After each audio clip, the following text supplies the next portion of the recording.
Speaking of ball, that's a strange-looking ball. It really is. Yeah, it's a flat rugby ball is what It's it a is. flat rugby. I noticed it was a little flat. Interviews to keep you informed. Gasthaus with your host, specialist Charlie Gill.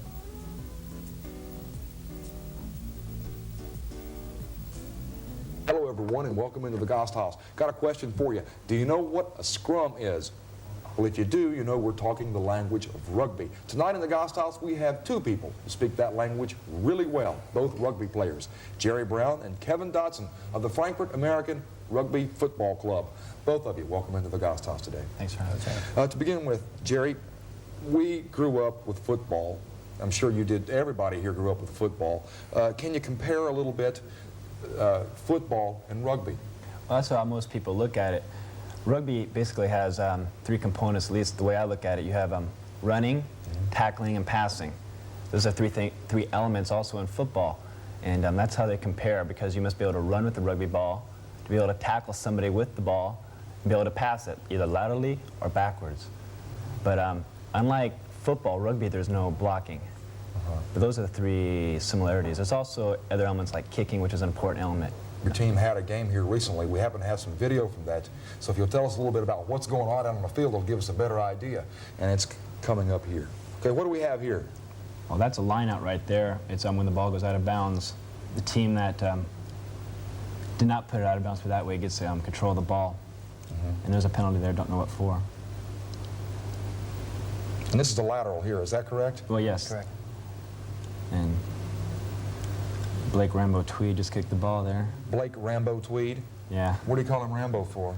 Because nothing rhymes with tweed. Okay. If I'm correct, this is going to really end up good. We have tackles by Pete Mantos, who passed the ball to Steve Dwyer, to myself, and back to Blake again. You know, just out sprint these guys right here. Look at this. He's very fast. He's very fast. And going in for the try. You'll notice something different here. He puts the ball, goes to the middle, and puts the ball down. Unless you physically put the ball down onto the ground, you don't get any points. And that was 4 points right there. I see. And then we'll go for a 2-point conversion, which I don't believe is on this video. It looks like that you've got a lot of players. How many total players do you have on the field? 15. 15 from each team. That's correct. Are the strategies, can you compare the strategies for rugby as you would with football? For instance, do you have any downs or anything like that? Now, rugby tends to be a little more continuous play like soccer, and that's where the similarity to soccer comes a little bit, where the forward kicking, the ball goes out of bounds, is thrown back in, and the game stays fairly fluid then. So when do you take a rest during the game? Halftime. So the same 15 people go in and they play for how long? How long is a half a game? 40-minute halves usually, and that makes what, 80-minute game, and there's a 5-minute halftime period. And unless there's an injury, usually you don't substitute. But usually the rules are pretty lax in that we'll substitute a couple of people, 3 or 4. I notice that when I see you playing out there, that there's no padding like you would see in football equipment. So is that a problem? Well, normally it's not a problem. For the people in the scrum have a tendency to be overweight, a little chunkier than the other people. For the backs, us having a little more athletic bodies, you know, we get bruised a little more. Now there's that word. There's that word, scrum. Heard this word the other day. Don't know what it means. What is a scrum?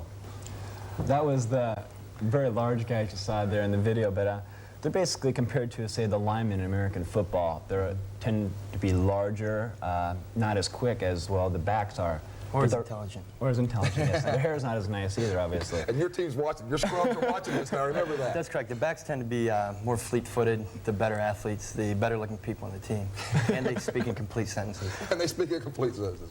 Okay, I'll wish you luck when you go back to the team. Let me tell you that. What positions do you play, by the way? We're backs, of course. Oh, of course, of course, of course. Well, how do you tell a back when you see one? What's the difference in you fellas?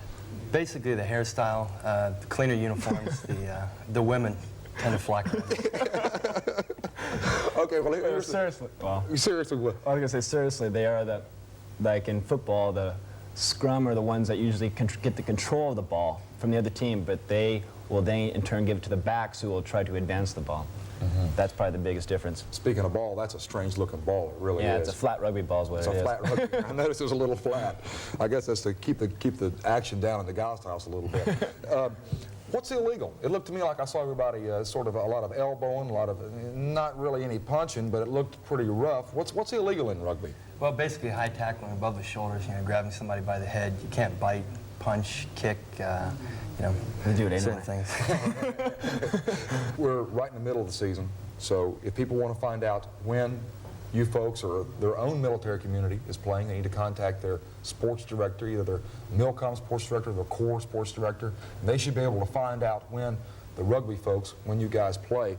If you want to play the game, then you need to get in touch with the same people. Got one last question for you. If I were to play, what position would I be? Oh, back, definitely. You got the nice hair and everything. Oh, really? I don't qualify as a scrum? Not fat enough. Okay, great. What do you want to give him this T-shirt, Kevin? Yeah, we have a T-shirt for you here, Charlie. The Frankfurt American Rugby Club. All right, thank you very much. Hey, that's great. That's great. Hey, that means I'm going to get kicked if I wear it out in public, like if I wear it to London? Oh, no, we'll be around to protect you all the time, of course. Okay, great. That's what we have the scrum for. Okay, thanks for joining me, man. Join us Thursday and Friday nights as we discuss acquired immune deficiency syndrome and the military with Colonel Michael Benenson, preventive medicine consultant for 7th Medical Command. There have been individuals in Europe who have gotten essentially what's called AIDS. Since 1983, there have been something less than 20, including some spouses and some civilians, that have had clinical illness that looks like AIDS, and they have all been medically evaluated and then sent to Walter Reed for further evaluation. And for the most part, they have had AIDS. That's Thursday and Friday nights in the Gasthaus.